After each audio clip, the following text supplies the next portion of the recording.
Good morning, good afternoon. I'm Deborah Rosati, founder and CEO of Women Get On Board. I want to begin our Women Get On Board Speaker Series virtual event today by acknowledging the land in which I live is in the traditional territory of the Anishinaabe and the Haudenosaunee. The Upper Canada Territories cover this area is within the lands protected by the Dish with One Spoon Waboom Agreement and directly adjacent to the Haldeman Treat Territory. Today, this area is home to many Indigenous peoples, and we're grateful to have the opportunity to enjoy the natural surroundings of this territory. I encourage all of us to become actively involved in understanding why land acknowledgements are important and understanding Indigenous histories and contemporary Indigenous issues in Canada. Good morning and good afternoon. I'm Deborah Rosati, founder and CEO of Women Get On Board. We are a member-based company that connects, promotes, and empowers women to corporate boards. We have over 990 members, just did the count this morning, across Canada with diversity in our Women Get On Board membership, and our goal is to get more women on boards. Women Get On Board is delighted to be hosting this virtual event of our speaker series, and we want to thank our sponsor, KPMG. Our topic today is emerging trends for audit committees in 2025. And really, at the end of the day, I know there's lots of keen interest here. You certainly don't want to be caught looking into the rearview mirror. So today, our panel is going to talk about emerging issues for audit committees, and they will address topics that are trending now and what you need to know and be aware of as you look ahead in fulfilling your role as an audit committee chair or a member in 2025. We are very excited to have Janet Rieksts Alderman. Next slide. Whoops, Janet. I am not going to read her bio. It's quite extensive, very accomplished. Delighted to have Janet. She is partner and chair of KPMG's Board Leadership Center at KPMG LLP. Following this session, you will get a link to their leadership center with lots of great content. Our next speaker today is Michael Kavanagh, and he's an audit partner at KPMG. And our moderator today will be John Desjardins, and he is, I think we're across the country. Janet's in from Halifax today. Michael, I believe, are you in Toronto? Yes, I am. And John is out on the West Coast. So, and John leads the Board Leadership Center for GVA, which I would imagine being Greater Vancouver area. And he's a SME audit partner for the National Sector Lead in Forest Products at KPMG. So I do not want to get in their way. I'm going to turn it over to John, who's going to lead the conversations. Look forward to hearing what you have to say today. Thank you all. Thanks, Deborah.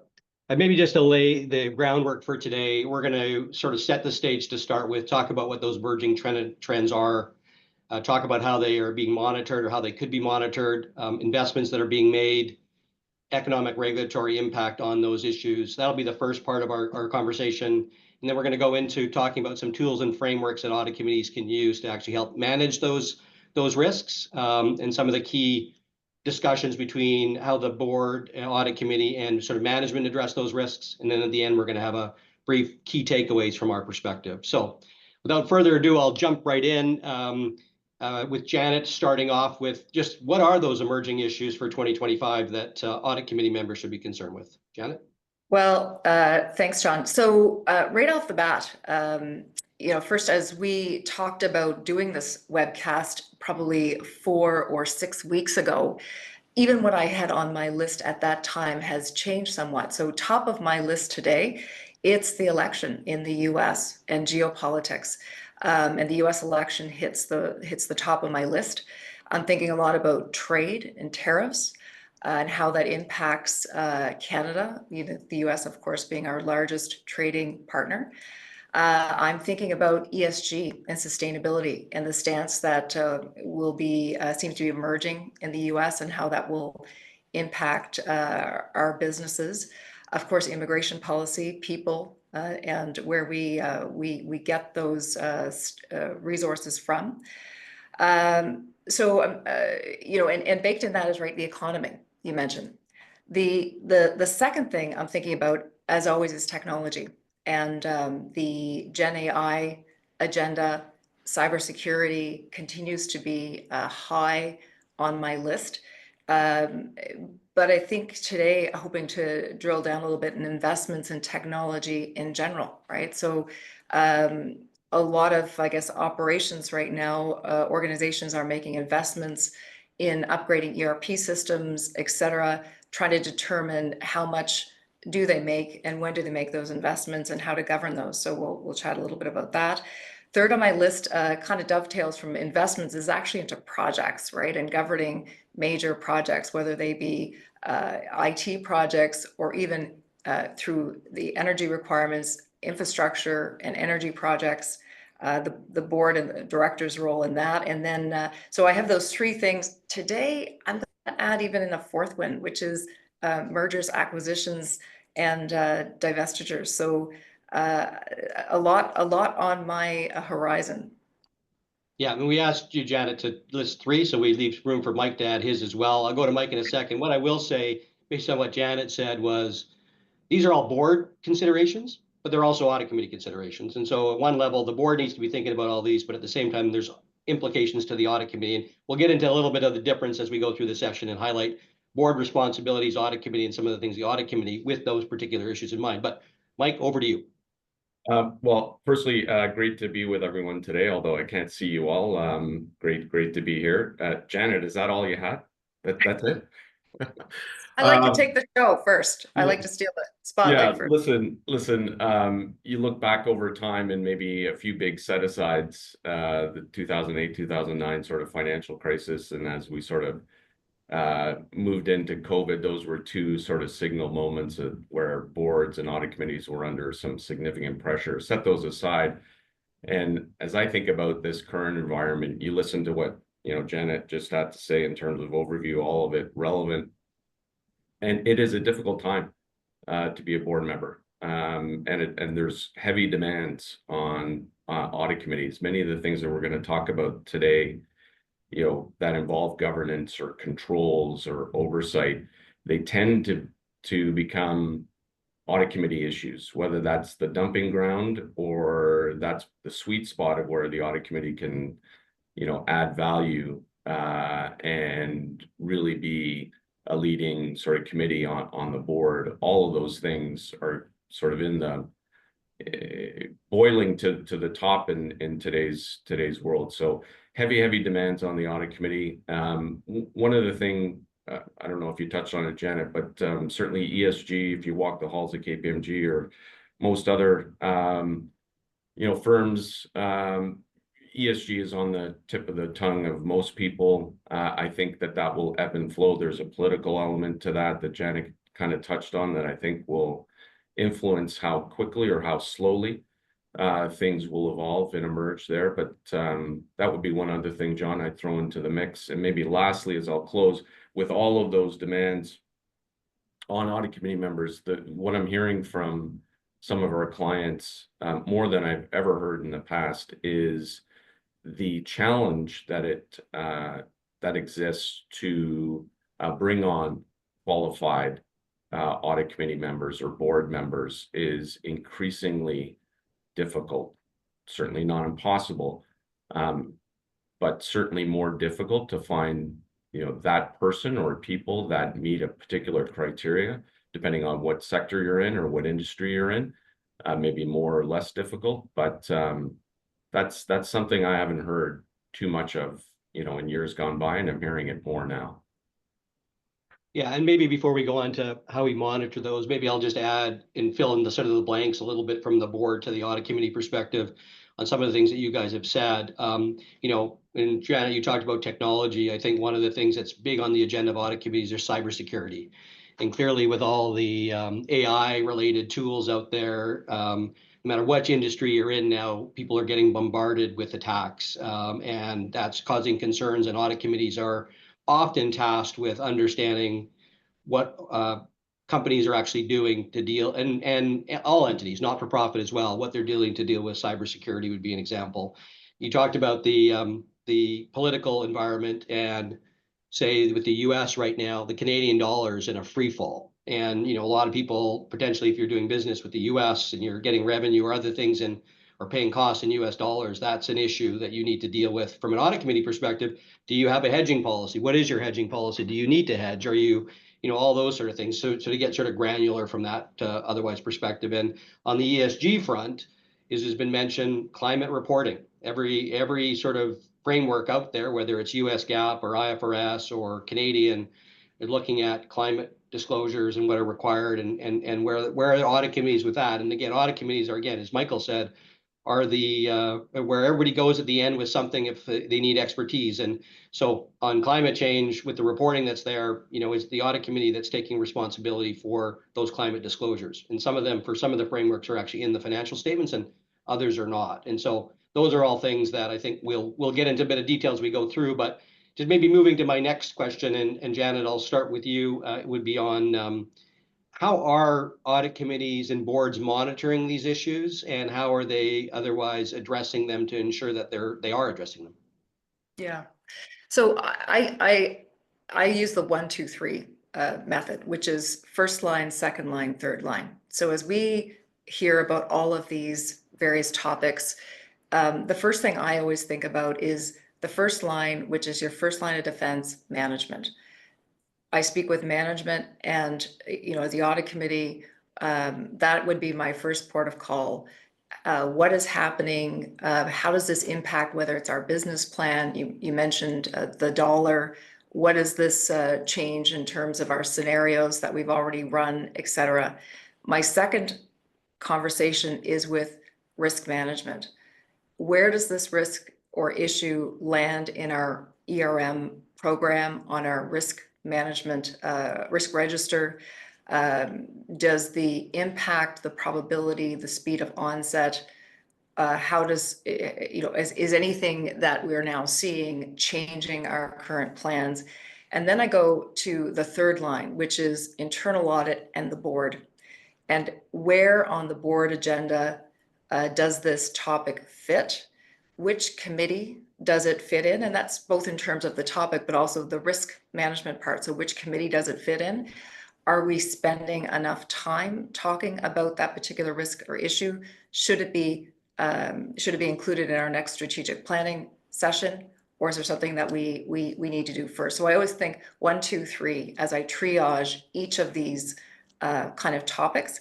And and I think for the board, in particular the audit committee, it is a fantastic, these are our tools, right? The third line in internal audit is part of your very important tool. And so that's how I take it all, and I sort of at least categorize it, because without that, it's very difficult to have a conversation and you end up sort of boiling the ocean. Thanks, Janet, and I apologize to Mike. I was actually supposed to start with Mike on that one, and I put Janet on the spot, and she hit it on the head. But Mike, I'll go to you, and then I'll flip-flop on the next one. Mike? Thank you. Janet, I agree with all of that. I think, to your point, what's really critical in all of that is starting with a risk register that is fit for purpose. Otherwise, you're right. You do run the risk of boiling the ocean and not properly following up on the things that matter on a consistent basis. So I think what's paramount in all of this is identifying exactly what those risks are that are relevant, how you manage them and mitigate, and what residual risk is this that you may have to accept and work through as an organization. But it's really tailored to the organization, I guess, is the fundamental point.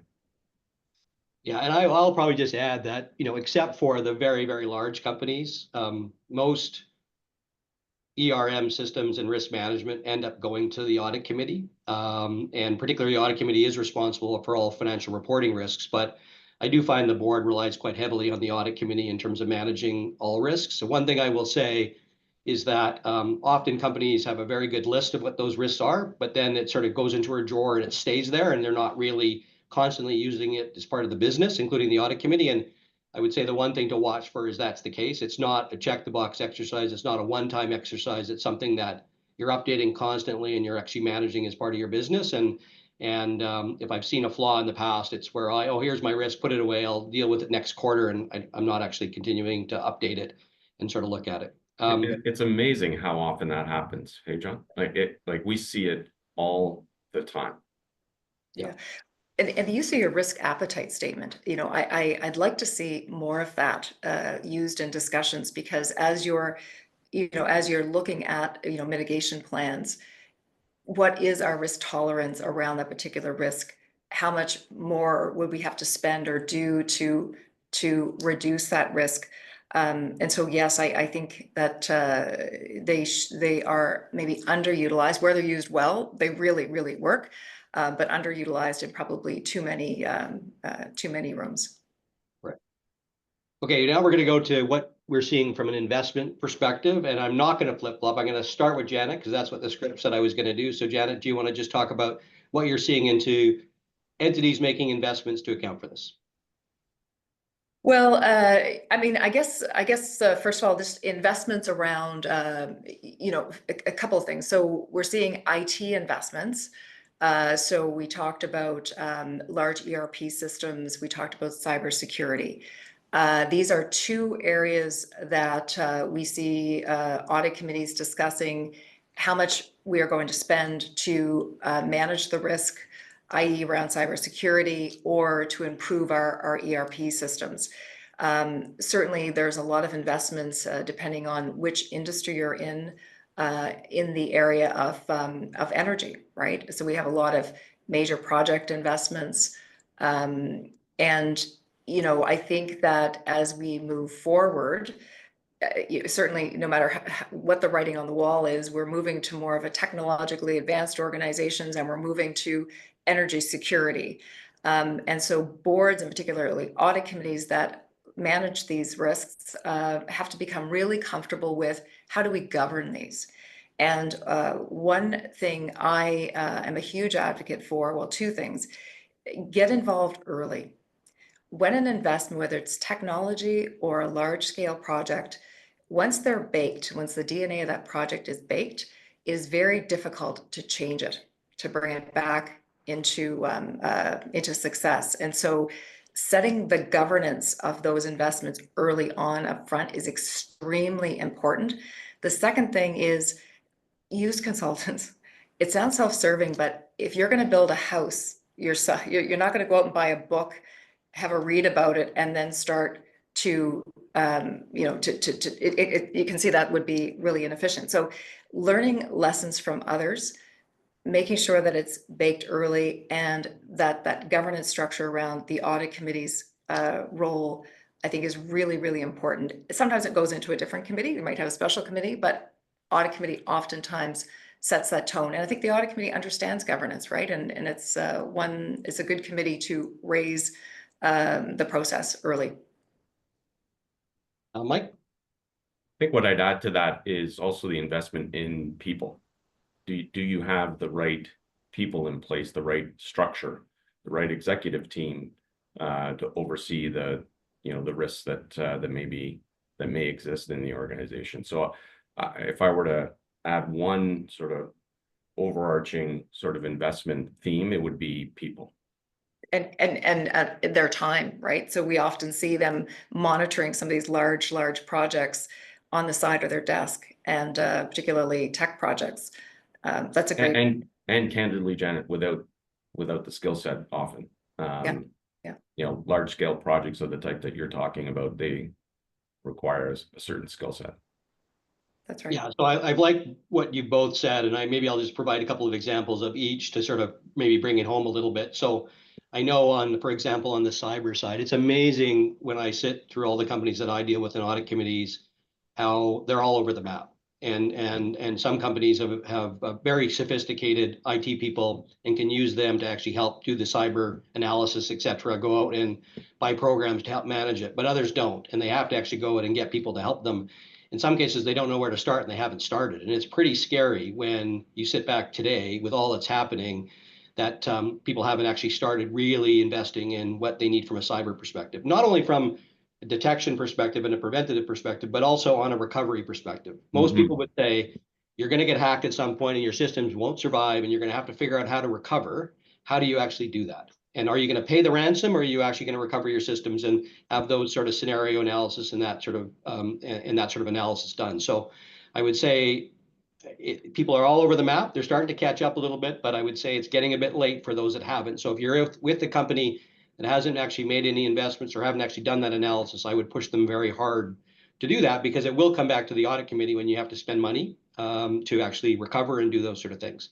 On the people side, what I would say is, we talked about the political side of it.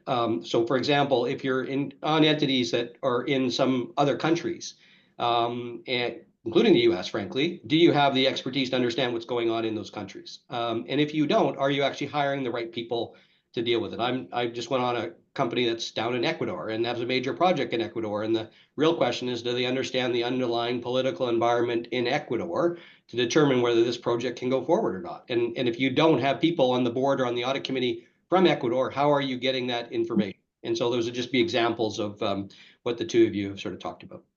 Yeah, what I would add on the cyber front is a responsible way for, I think, audit committees to approach this discussion with management teams is operate it as though it's not a question of if, it's a question only of when. And I think it helps to sort of frame the conversation and the seriousness of the topic. And again, the risk spectrum of the data that is, in play or at risk will vary from entity to entity, but just in terms of a mindset, I think that's, a good way to spark the conversation if it hasn't already sufficiently evolved, and get to a better quality answer. Absolutely agree. Janet, you got a follow-up? Well, I was going to say, because keep in mind, right, we're talking about risk, and we sound, risk is a normal part of business, right? Sure. And as I think we educate ourselves with the information we've all talked about. I always like to say, and boards were there to make sure that bad things don't happen, but we're also there to make sure good things do happen. And in those good things happening, like those projects, like those investments, having a really good framework and a conversation with management about what is our tolerance for risk, and when does that change, because then it allows you to go forward faster. Yeah, and it's not risk elimination, it's risk management. Right. Exactly. Right. So let's move on to our next sort of subtopic of this, and that's really looking at the economic regulatory environment and how that impacts these risks. And Mike, I'm going to turn to you for your first comments on the governance and how companies are addressing those risks from a regulatory economic perspective.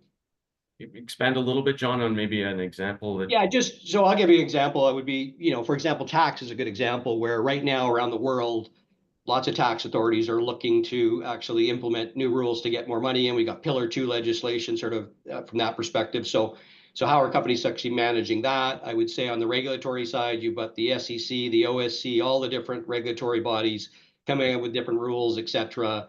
How does the audit committee stay on top of those items, and how does the audit committee sort of address those? Yeah, and so that's a great lead in, John. So all of those things are absolutely relevant and current in today's environment. The challenge, I think, for audit committees in general, as well as boards, is the education part of it. The ability to stay current and relevant on all these things is very, very daunting. And it can be daunting for a local company operating in one jurisdiction, and it can be more broadly challenging for an international or global type company, maybe more so, with, as you say, all of the varying degrees of regulatory oversight. I think it's fair to say that when we talk about the SEC or the OSC, and just sort of the day-to-day financial reporting aspect of an audit committee's role, those things are, the world is kind of closing in on us a little bit more on some companies. The oversight is increasing. The expectations are increasing around the transparency and quality of financial reporting. You touched on tax as a risk. We referenced ESG as being something that audit committees need to be well versed in, or at least understanding. But when I draw it all back, it's really incumbent upon the audit committee to be educated on many of these things that are relevant to an organization. And where does that education come from? It can come from the management team. It can come from your auditor. It can come from, other external, consultants or what have you. But having some continuous understanding of the regulatory environment and knowledge, I think, is both the challenge and the opportunity, but certainly a challenge from sort of early first steps. So we could go on and on about, the regulations that apply around the world. They're not going anywhere, I think it's probably fair to say. And so understanding Well, if you're listening to the US. Yeah. Well, I guess maybe that may be shifting. Fair point, Janet. But I think the idea of, globally, regulation taking, back step is probably unrealistic. Yeah. Janet? Well, when I think about regulatory matters, I use this analogy, right? When I worked in the power utility sector for a long time, and for 20 years, it seemed like our risk register never changed. And then it changed, with ESG and sustainability. And in terms of, I guess, regulation, everybody's regulated. So when I think about the energy sector, the rate board regulators have to think about how do they incorporate sustainability and ESG and other things. I think about financial services. I actually just spoke at our insurance conference. The financial services regulator. My point is I think more than I've ever seen, paying attention to the tone and the temperature of the regulator is important, and communication. So we do a lot of things in our organizations, respective organizations, and then we may have different stakeholders which we communicate them with. The regulator is one. So speaking of insurance sector, when I think about financial services, the regulatory tone of the US is different, right? It's different. However, now I'm seeing signals in our Canadian regulator that they are starting to say, hey, I see that news story in the US, maybe I should be thinking about that in Canada. And so I think, following that, communicating with management. So go back to 1, 2, 3, first, second, third line. In all of these industries, particularly in financial services, the one thing is the third line. And, when you have a strong internal audit function and a strong third line, it bodes well for your organization, particularly in the financial services sector. Once that third line gets tripped and you can get into some issues with the regulator, you can be in the doghouse for some time. So I think for me, I've been paying a lot of attention to the tone and the communication of regulators. I think, talking to management, understanding what are they seeing, what's their communication strategy, protocols, and then how might different decisions impact your strategy, your risk register, et cetera. What do you need to upskill? It's one I think we'll continue to follow. Yeah, and again, probably as I've done, maybe just from a granular perspective, taking what each of you have said, I would say that when I'm looking at what I'm seeing out of the regulations, for example, climate was a good example where, we're getting more climate disclosures, and audit committees need to determine where that information is coming from and have management actually show them, where the information comes from. Is internal audit involved? Is it external audit actually auditing that information or not? How comfortable are we with the information? Because it's information that often has been out there for a while, but actually hasn't been left to the scrutiny of up to an audit standard, for example, that needs to be sort of addressed. I would say the other one on the regulatory front, when from the OSC and SEC perspective, we're seeing a lot of focus on them wanting companies to focus on what matters to their business and not have boilerplate disclosures, because all of a sudden these forms that are being filed are 150 pages long and investors can't get to what's important. And so they're asking companies to try to drill that down into what's important. But on the other hand, legal advisors are saying to the companies, don't get rid of that. Don't get rid of that. That protects you. That protects you. So companies are struggling with that, and audit committees are struggling with that. And then on the other hand, I would also say that, the regulators are saying, we believe there's a place for non-GAAP measures, but we really want you to do them in a certain way. And so there's a real focus on that, and both the SEC and the OSC and Canadian Securities Administrators have come up with some new guidance on that. And I would say that continues to need to be a discussion at the audit committee with management and your auditors as what's acceptable and not. In particular, if you're going to the markets to raise capital, that could stop you from raising capital with comment letters and other sort of things. So that's kind of the granular level that I would just add to that. So let's move on actually and move to our second sort of piece, which is really the tools and resources that would be available for audit committees and management to sort of do. And so I'll start with the kind of the first question, and I think that's to you, Janet. What are the ERM and internal control frameworks, and any sort of thoughts from an industry sector perspective on this topic? Yeah, well, I think you could probably hear from my my responses that enterprise risk management and internal audit are both two tools that are really, really important to the board, in particular the audit committee, in executing their mandates. The one thing I would say about enterprise risk management is some places it's really well understood, well embedded, and well leveraged. In other places, in other organizations, it's not so much. And this could be, due to the type of industry and what potentially is the norm. It could be due to experience of other experience that board members bring and what is the norm. But really understanding that, and then of course, depending on which industry you come from. So when we see enterprise risk management and risk management functions in, say, financial services versus say in the industries like the power utilities or manufacturing sectors, there are nuances and there's conventions as where does this sit? Sometimes you see internal audit and ERM actually kind of in the same function.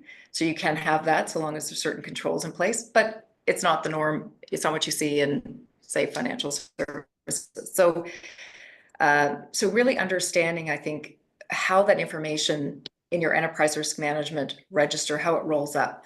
Similar to when you're presented with a set of financial statements, right? I mean, you guys probably don't think about this, but I think about this quite a bit because I'm not an external auditor. We always have such comfort in the reports we get from our external auditor, because as audit committee members, you understand how that information comes together, how it's vetted, so that you have trust in it. Well, your enterprise risk management program is similar. And it should be similar. How that information comes in doesn't not vetted quite the same as obviously your external audit, but it rolls up into a report for you.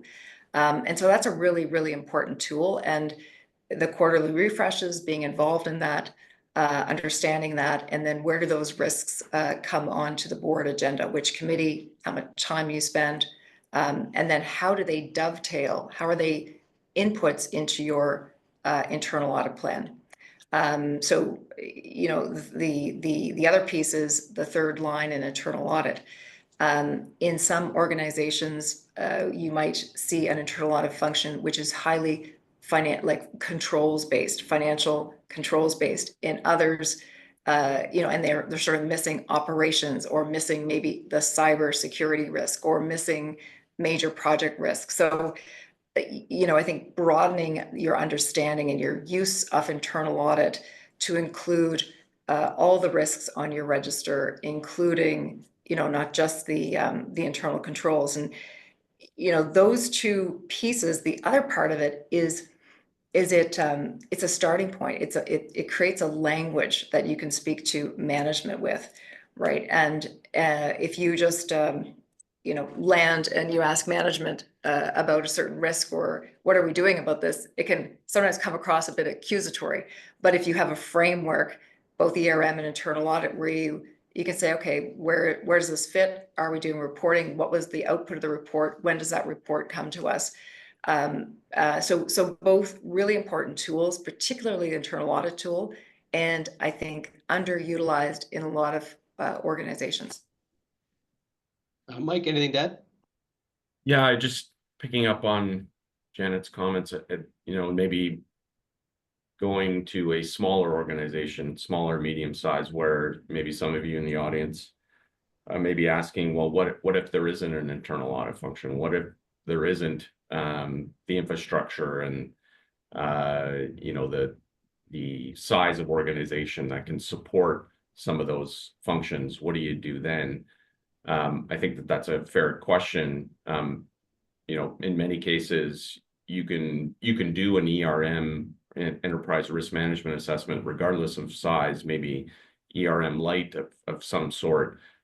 So all of Janet's comments apply.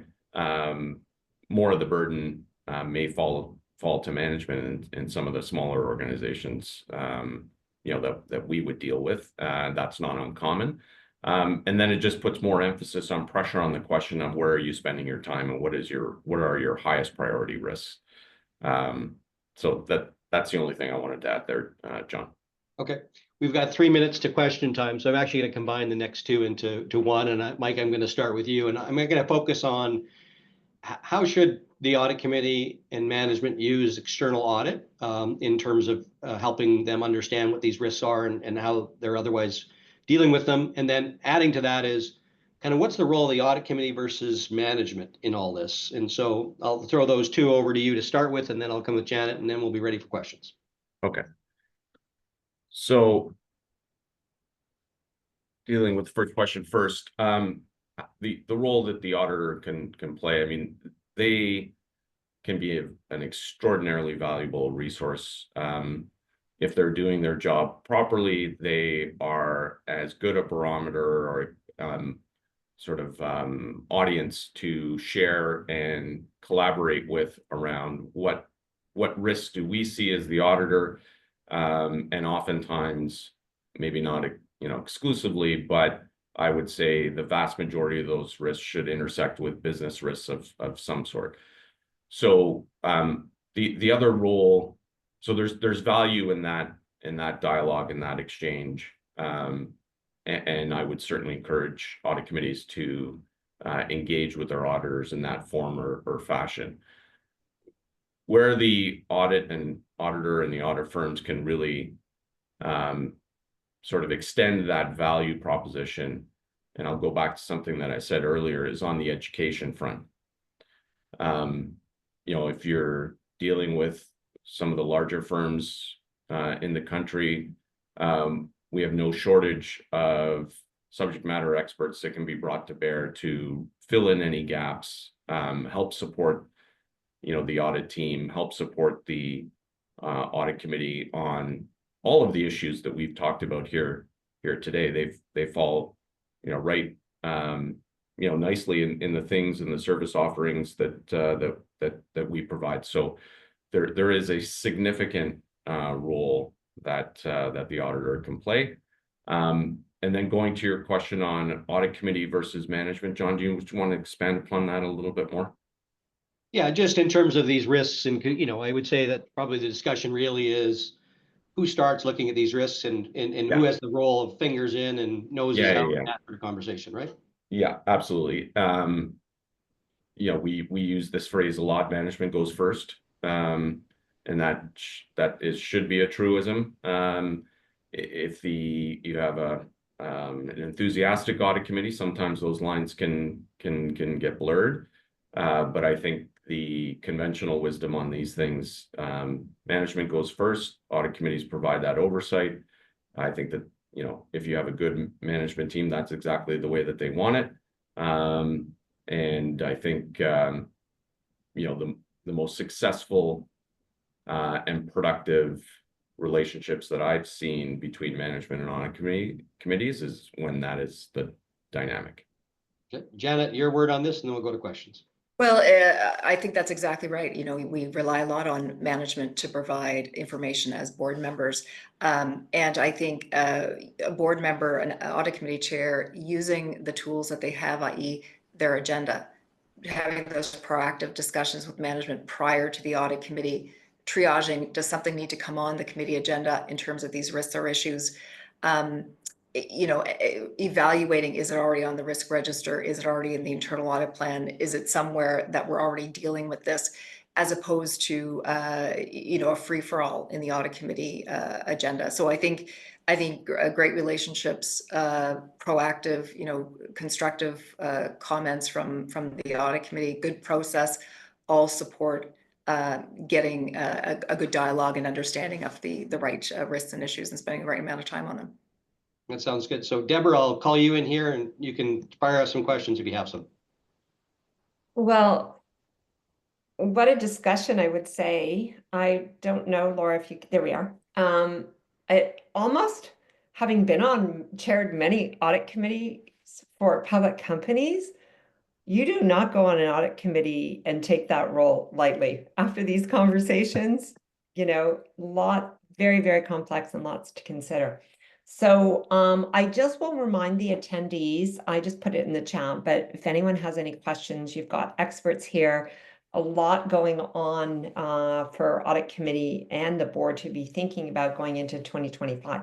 So I do have one question, and maybe Janet, you talked about 3 lines of defense, and I know this one probably will dovetail to the conversations. So the question is, to what degree could AI be used in internal audit functions, especially for large organizations, and where to begin? Yeah, that's a great question. And I'm going to respond like AI and also data analytics. So oftentimes, internal audit functions want to leverage this type of technology to provide more insight, maybe better use of resources, using fewer people, etc. It's usually difficult to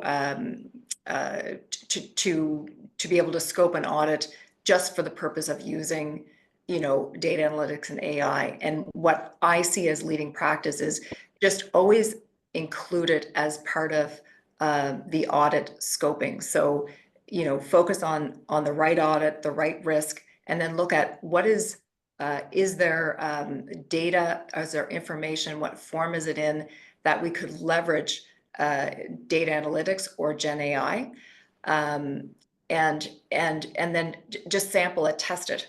So the other avenue that we have seen is sometimes in scoping the audit, using it as a thought jogger. So internally at KPMG, we have a Gen AI tool that is safe for us to use. This is not recommended using it with the ChatGPT, but you might be able to kind of start with an open-ended question around how would I go about these types of risks, or et cetera. So we have seen some internal audit houses using it, but I would say very early days. For years and years, organizations, internal audit has tried to leverage more data analytics. Best practice is just include it as part of the scoping, and where you can leverage that, and your teams will start to build their capabilities, and they'll expand where they can use this tool. Some question, but I'm sure Michael or John, you may have some way in there. And I don't have any other questions coming in from the attendees right now, but I have them. But Michael or John, did you want to follow on with Janet's comments? I do. Thanks, Deb. Very briefly, I think underpinning sort of Janet's comments is some consideration for concern around data integrity and ensuring that when you're using these tools, that you're getting the intended outcome. And so one of the things, as I was preparing for today, reading up on all the latest thoughts and thinking around AI, is this term, and maybe some of you have heard of it before, called AI hallucinations. And what that really means is, because AI is only developing in certain areas, and as it considers data and the evolving nature of data and consuming more data in order to provide accurate outcomes, what's happening is many times, if data is not being properly interpreted, you're getting outcomes or results that are not supported or are false. And so just leading into what Janet was saying around using these tools, I think you also have to have a healthy skepticism in ensuring that you're doing some form of data integrity review. Otherwise, again, another reason why it falls with the audit committee, because that sounds like controls and monitoring and things of that nature. So that was the only thing I wanted to add there, Deborah. John, anything? Deborah, I'll add too, just quickly. I would say that, and this comes up, I hear this a lot in my role as BC chapter chair of the Institute of Corporate Directors, as well as at KPMG. And the view of AI is not going away. It's only going to get more important. And organizations have to start determining how they're going to use AI. And often you start at a very small level and a very low risk level, and you build your way up. And often it's productivity gains to start with, and then later it's more generative AI and business model change and whatever. But I would say the view from the experts out there is you have to start now. You can't wait, and you start small and build yourself up when you get comfortable. As Mike says, there's things like hallucinations and other sort of things, but don't say it doesn't relate to me, because it's going to relate to every business, everything in the future, and you have to get started now. Just maybe start small until you get comfortable. That would be my view. Good. Well, as you were answering that, a few more questions were coming in. And Michael, I might turn this to you because you were talking about ESG, and I know in the broad term, all of you were, but the question specifically asks, so there's many discussions about ESG, focus on the E. What do you see on the horizon for the S and the G and the G that the audit committee should be paying attention to? Yeah, I mean, I'd say on the G front, and I think this will play well to this audience, is diversity. We haven't really spent too much time talking about diversity, but that is on virtually every board's agenda, whether that's, diversity insofar as it relates to the composition of the board, the executive team, and so I would say in response to that, Deb, that I think that is a pretty dominant discussion point that exists certainly at my clients.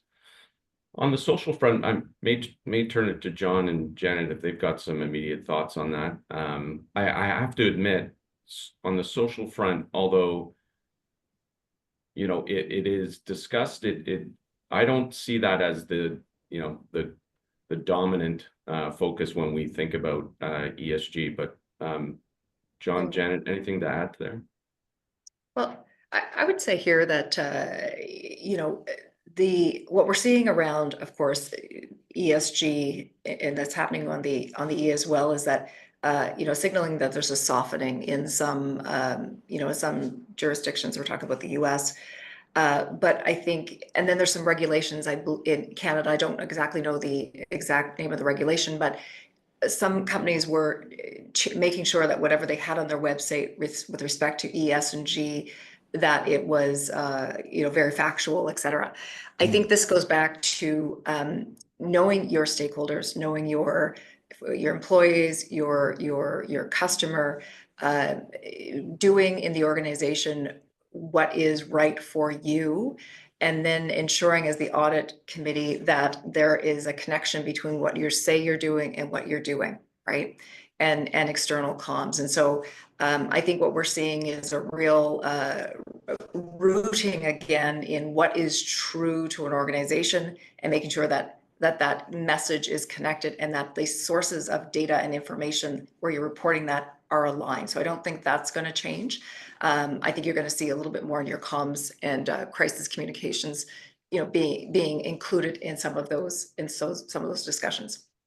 Yeah, and maybe Deborah, I'll quickly add on the S and the G side. One thing we're seeing on the diversity side that Michael talked about was Indigenous is a huge topic. Everybody looking at how they can get Indigenous involved in what they do and at what levels. And so I would say that's a huge conversation that's been happening at the board level. And then on the other one, I would say that on the sort of the question of I just lost my train there. I had a great thought that I just went flying out there. I'll think about it again and it'll come back to it. Go to your next question. Okay. Well, I was just going to maybe add to what Janet was saying around, having some integrity to results that are being communicated. I think, back to the comment around policy and governance. I mean, Bill C-59 is holding companies to account And what we're seeing, I think, recently is taking the oil patch, for example, some of the larger companies are starting to pull their sustainability reports off their websites for fear, that there may be implications to or consequences if there is some shortfall, let's say, between what they're saying publicly, to Janet's point, and the ability to effectively back that up. That may just be a short-term, position that we're in right now. But this whole concept or idea around proving it and that data integrity is not going away. Yeah, Hey, I did John, find, did you recall? yeah, I do recall. So really what it was about, and this has been well discussed at, I think, a lot at the corporate Institute of Corporate Directors, but the whole question of who your stakeholders are. And, at one point in time, particularly for public companies, it was your shareholders. And I think now there's a big broadening of that from a social and governance perspective, and understanding that there's a lot more stakeholders at play here, whether it's communities, environmental groups, everything else that comes to play. And that both boards and audit committees need to consider the broader group of stakeholders in their analysis and not just their shareholders. And that goes like tax. We talked about tax, for example. That's a good example where, it used to be, let's minimize tax. That was the review of the corporations. Let's minimize tax. And that's what the board would say. And now they're sitting back and saying, that might not be the only. Maybe we need to look at paying our fair share and how we support communities and other sort of things. And so that's kind of the broader spectrum. I know I'm not on the panel, but I'm going to weigh in. Another big item on social is Modern Slavery Act and the impact it has, right? Because it falls all through supply chain. So I know we're not here to just talk about ESG, but I wanted to, because it inevitably is going to hit the audit committee. So we have two more questions, and hopefully we can wrap up. So some great questions here. There was one, sorry, I just saw it up here. Here we go. Can you comment on the board's role in setting the internal audit plan priorities in relation to current ERM assessment, which is enterprise risk management? I don't know who wants to weigh in on that one. I think, why don't we put that to Janet? I think you had that topic in your discussion, Janet. So yeah, sure. So leading practice. So internal audit is governed by the IIA standards. Is typically what we follow. And the best practice is internal audit. Your chief audit executive reports to the audit committee. They might functionally report either to the CFO or the CEO. So the audit committee, your role is to approve the audit plan and have input into that audit plan. The ERM assessment, the risk assessment, is definitely an input into that audit plan. And just like a number of risks and discussions would be considered. Of course, risk and strategy are both the purview of the full board. And so the full board would, sometimes they delegate it to the audit committee, risk management, in approving or coming up with the risk appetite statements, et cetera. But so the board would also have input into that ERM risk register. But the short answer is the board actually, the audit committee, full board approves that audit plan. And so you have a lot of input into that.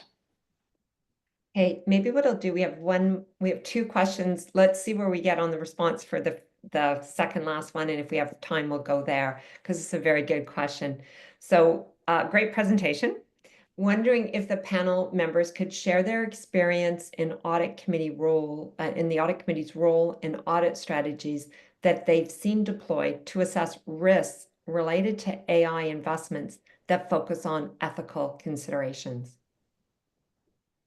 Do I need to replay that, or John, I see you're smiling. I think you got it. Well, yeah, why don't you replay it so we can think about our answer in between, Deborah? Okay.